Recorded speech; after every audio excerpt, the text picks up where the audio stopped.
તળાવમાંથી શહેરના ચિત્રા વિસ્તારમાં રહેતા આધેડનો મૃતદેહ મળી આવતા પોલીસે લાશનો કબજો મેળવી વધુ તપાસ હાથ ધરી હતી.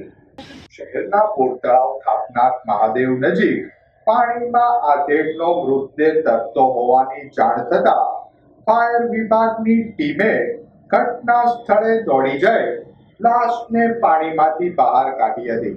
પોલીસની પ્રાથમિક તપાસમાં મૃતદેહ ચિત્રા વિસ્તારમાં રહેતા દિલીપભાઈ બાબુભાઈ રાહાણી ઉંમર વર્ષ 55 હોવાનું ખુલ્યું હતું. પોલીસે લાશને પોસ્ટમોર્ટમ અર્થે ખસેડી વધુ તપાસ હાથ ધરી હતી.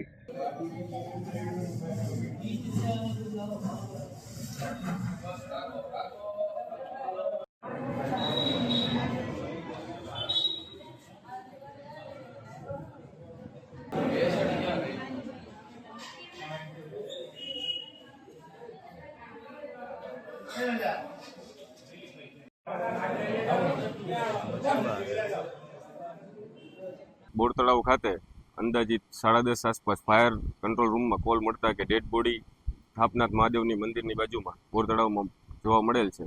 આથી ફાયરની ટીમ સ્થળ પર આવીને બોડીનું રેસ્ક્યુ કરીને બોડીને અત્યારે સર્ટી હોસ્પિટલ ખાતે પહોંચાડેલ છે અને ત્યારબાદ અત્યારે ફાયરની ટીમ પરત ફાયર સ્ટેશન જવા માટે રવાના થયેલ છે.